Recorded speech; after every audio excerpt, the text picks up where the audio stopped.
Support for KQED comes from Bridge Bank, offering flexible financial solutions to entrepreneurs and to the technology and life sciences communities. Bridge Bank is a division of Western Alliance Bank, member FDIC. Bridge Bank. Be bold, venture wisely. From KQED. This is the California Report. Good morning, I'm Lily Jamali. We begin with the latest on wildfires burning across the state. Conditions have been more favorable to crews battling the Caldor fire in El Dorado County. Yesterday, firefighters were able to limit growth to a little more than 3,000 acres. More than 20,000 residents remain evacuated from their homes.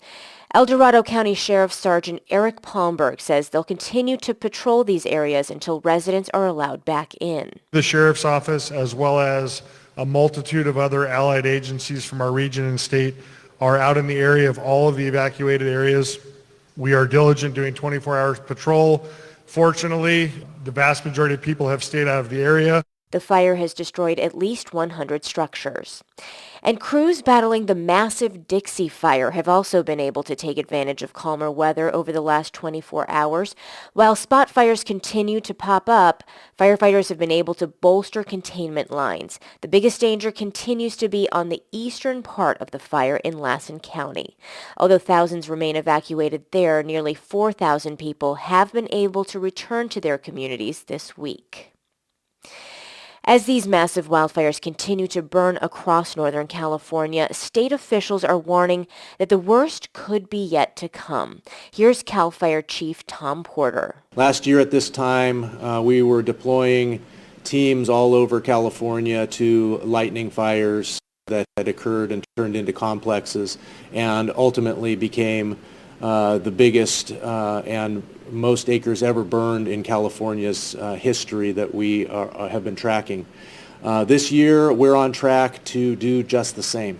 We are ahead of acres burned to date at this point. Porter says CAL FIRE has all of its employees on fires across the state, and there is a major concern about a lack of additional resources. But just yesterday, the California Office of Emergency Services announced that they'll be getting some help from out of state. Crews and aircraft from Utah, Louisiana, Wisconsin, and West Virginia will be assisting with the Caldor and the Dixie fires. Porter says it's been a challenge getting help from out-of-state agencies because many are dealing with fires of their own. In an effort to stave off rolling blackouts again this year, the California Report has learned that the Newsom administration is moving forward with 5 new energy projects set to be fueled by both natural gas and diesel fuel. This comes after the governor issued an emergency proclamation last month to, quote, expedite clean energy projects and relieve demand on the electrical grid during extreme weather events this summer. But Alexis Sutterman with the nonprofit California Environmental Justice Alliance points out that diesel is not green. We're extremely concerned with hearing about the new power generators just springing up out of the blue after the governor's proclamation. Resorting to diesel, even though it is an emergency situation, it just creates another emergency situation in which people are breathing in toxic air. So we really don't think it's a good solution to just be elevating another crisis that we see in terms of our air quality and public health. The California Energy Commission confirms that the projects will be powered by both natural gas and diesel, and that there are 5 projects in communities near Fresno, along with Roseville and near Yuba City, all places that already have power plants in their neighborhoods. Republican Assemblyman James Gallagher, who represents a community where one of these projects is slated to go, says he's struck by how fast this is happening. Normally there would be much more process, there'd be much more input. And obviously that is getting fast-tracked through, I believe, through an emergency process. And now they're rushing to do this at the last minute. These power generation projects are set to start running by next month, which Gallagher notes is around the same time as the recall election. It is an extraordinary timeline by any measure, according to multiple people we asked. On behalf of the governor's office, a spokesperson for the California Natural Resources Agency says, quote, these temporary generators are a contingency to shore up grid reliability in the face of extreme heat challenges this summer across the West. As we continue to watch events unfold in Afghanistan, the Afghan diaspora is watching too. Many are glued to their cell phones and their TV screens, watching Afghanistan citizens cling to departing airplanes and women once again being forced to cover their heads. That pain is resonating half a world away on the streets of LA.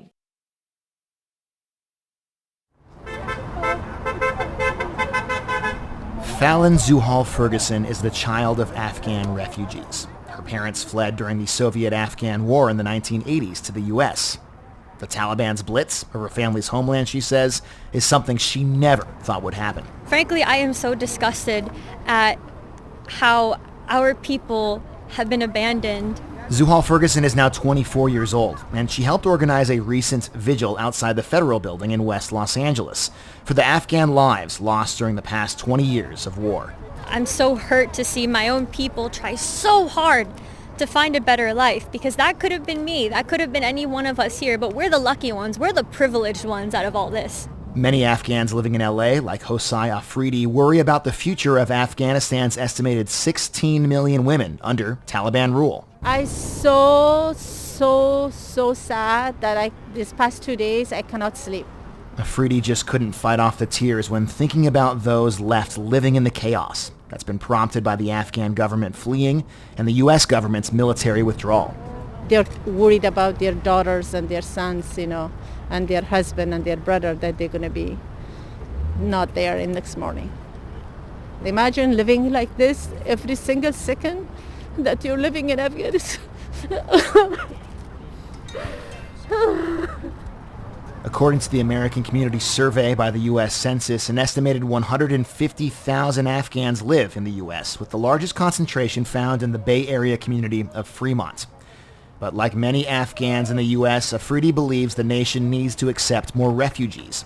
Otherwise, she says, we commit those Afghans left behind to subjugation by a ruthless Taliban regime, or worse. For the California Reports, I'm Benjamin Gottlieb in Los Angeles. If you're among the millions of Californians who's tried to move during the pandemic, chances are it's been tough. And there's been more than one reason for that. Low supply, high demand among them. But contributing to that, the Federal Reserve has kept interest rates super low during the pandemic, with the aim of sparking more economic activity.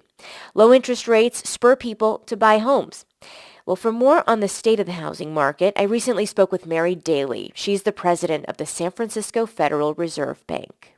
Demand for homes has surged during the pandemic. People had income, either because they were able to keep working or because we had a lot of fiscal support that helped aid people in getting through it. So their balance sheets, if you will, are in really good shape.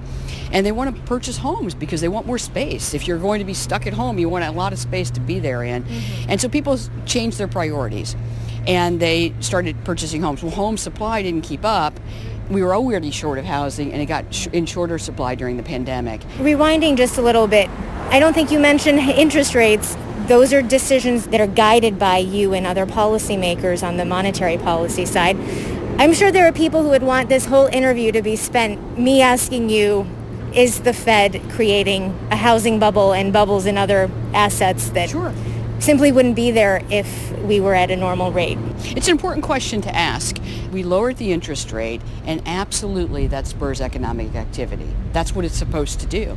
Because when we lower the interest rate, people can buy a home, which supports the housing market and all the furniture and remodeling you have to do. But it also lowers car loan rates and small business loan rates and big business loan rates, which support job growth and other kinds of activity. So at the center of the economic activity we observe when I look around is the fact that it's cheaper to borrow now, and that supports economic activity. So you're saying, if I'm understanding you correctly, yes, there is overheating potentially in the housing market, but it's worth it given the benefits that you see in other parts of the economy. Is that right? What I would say is that monetary policy is a very blunt tool.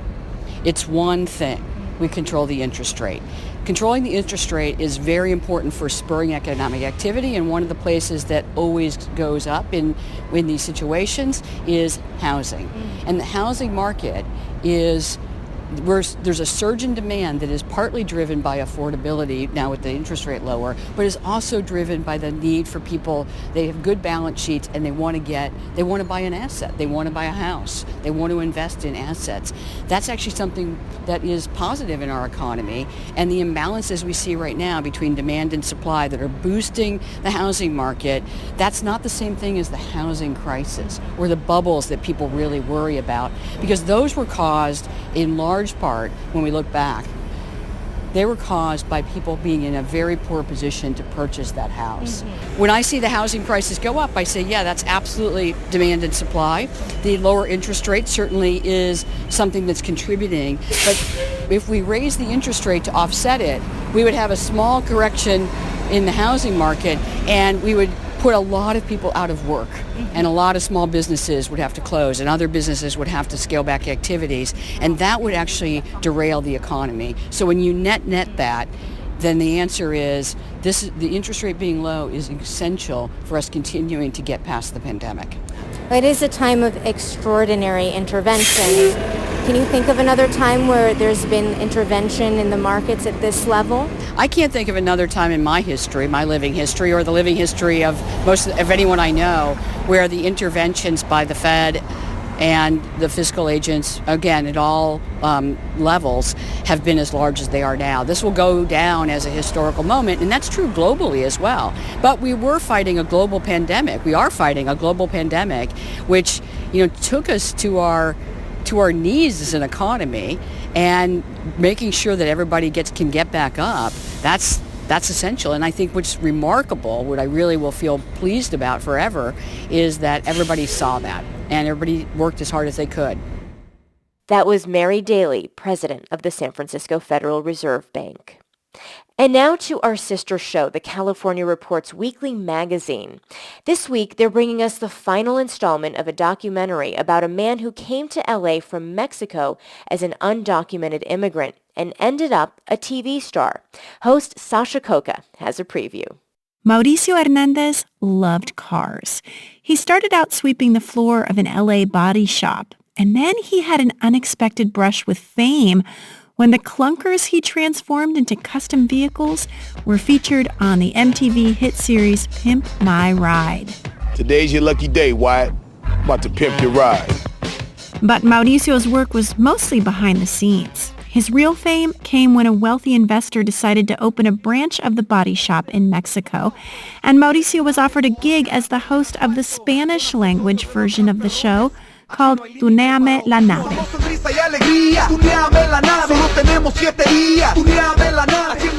But going back to Mexico was a huge risk for Mauricio. Without papers, he couldn't just fly back to California to see his family at Christmas.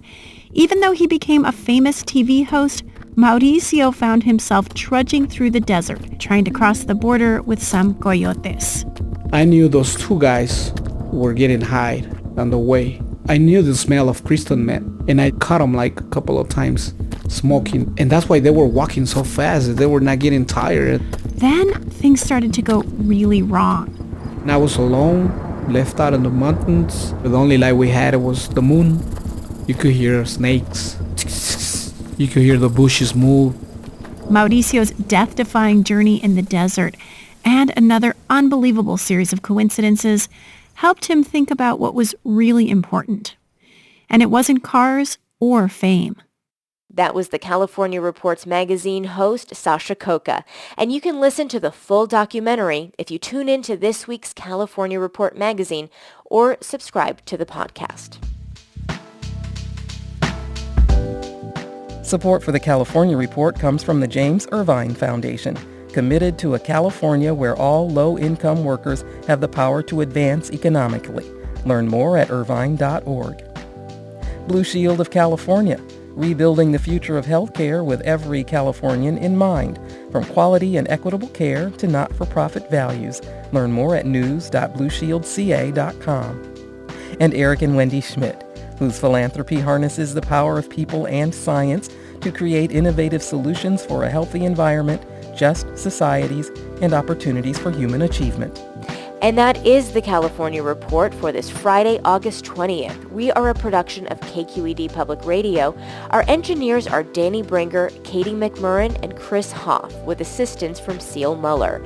Our producers are Mary Franklin Harvin and Keith Mizuguchi. Our senior editor is Angela Corral. Our director of news is Vinnie Tong. Our executive editor is Ethan Toven Lindsay, and our chief content officer is Holly Kernan. I'm Lily Jamali. Thanks for listening, and have a great weekend.